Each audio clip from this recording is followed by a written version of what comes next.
Hello everyone, कैसे हैं आप? उम्मीद करते हैं आप सभी अच्छे होंगे। तो आप सबका स्वागत है मेरे साथ शुभ पाठशाला में। आज हम लेकर उपस्थित हुए हैं वास्तविक संख्याएं, जिसे रियल नंबर्स कहते हैं। कक्षा 10 गणित का प्रथम चैप्टर है ये। तो क्वेश्चन है यहाँ पर, सिद्ध कीजिए कि 5 प्लस अंडर रूट 3 एक अपरिमेय संख्या है। ये क्वेश्चन 2 बार अब तक पूछा जा चुका है, 2019 में, साथ ही साथ 2022 में।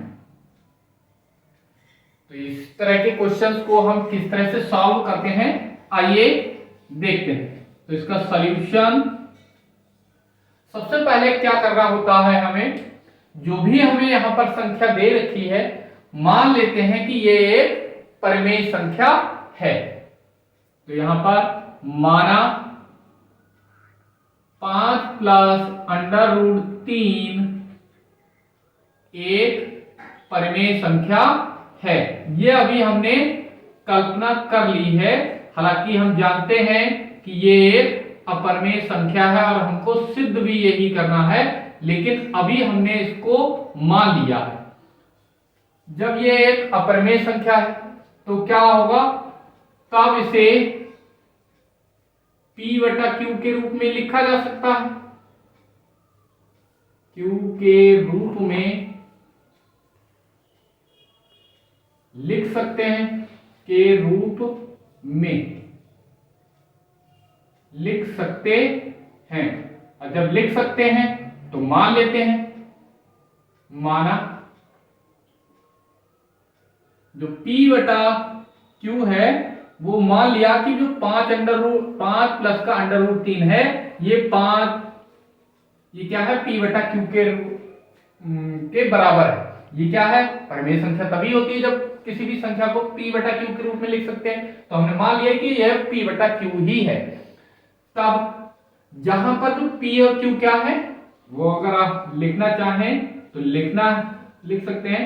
जहां P व Q कैसे हैं, सह अभाज्य पूर्णांक है।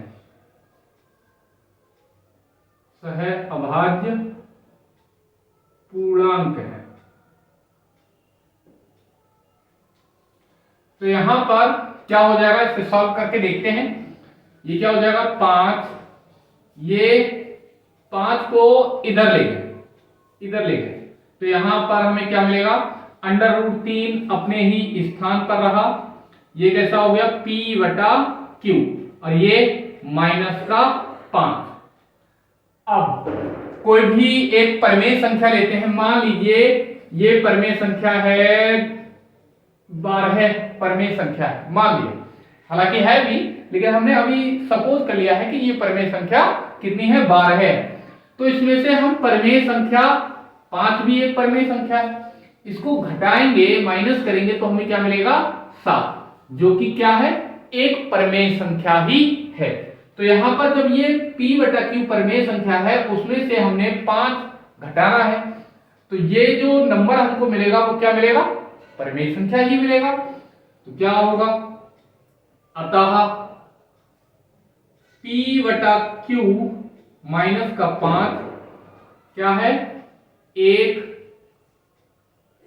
परिमेय संख्या है। परिमेय संख्या है। जब ये परिमेय संख्या है तो क्या होगा, ये परिमेय संख्या किसके बराबर है, अंडर रूट 3 के, तो ये भी एक परिमेय संख्या होनी चाहिए, है ना। इसलिए अंडर रूट 3 को भी परिमेय संख्या होना चाहिए। लेकिन ऐसा होता है, ऐसा होता नहीं। जो परिमेय संख्या है वो कभी भी अंडर रूट में नहीं होती, जो पूर्ण वर्ग संख्याओं को छोड़ करके, है ना। तो चूंकि अंडर रूट 3 क्या है, एक अपरिमेय संख्या है। कैसी है, अपरिमेय संख्या है, ये हमको पता है पहले से ही। जब ये अपरिमेय संख्या है तो इधर ये भी कैसी होगी, अपरिमेय संख्या होगी। और हम यहाँ पर निकाल रहे हैं कि √3 है वो अपरिमेय संख्या होना चाहिए। तो ये ऐसा विरोधाभास की स्थिति क्यों उत्पन्न हो रही है, क्योंकि यहां पर हमने ये क्या किया है, गलत मान लिया है ना।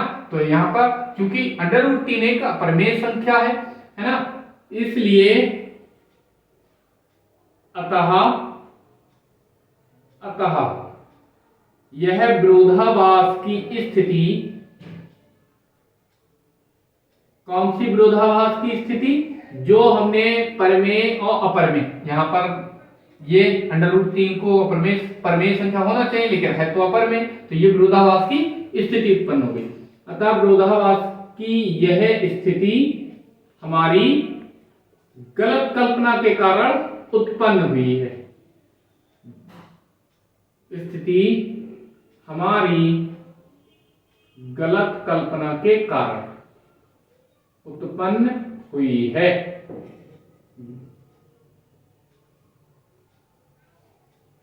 के कारण उत्पन्न हुई है। जब हमने गलत कल्पना की है तो क्या होगा,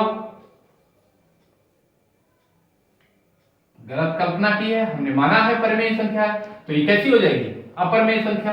लास्ट में लिख देंगे अतः 5 प्लस का √3 एक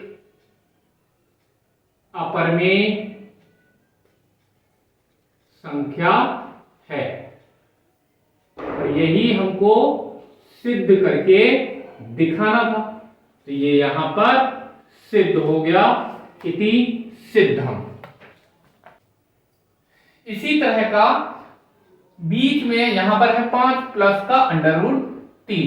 अगर ये हो 5 माइनस का √3, ये क्वेश्चन भी आया हुआ है, तो यहां पर क्या करना है, केवल माइनस साइन रखना है और बिल्कुल सेम यही इसी तरह से हम इसको सॉल्व करते हैं।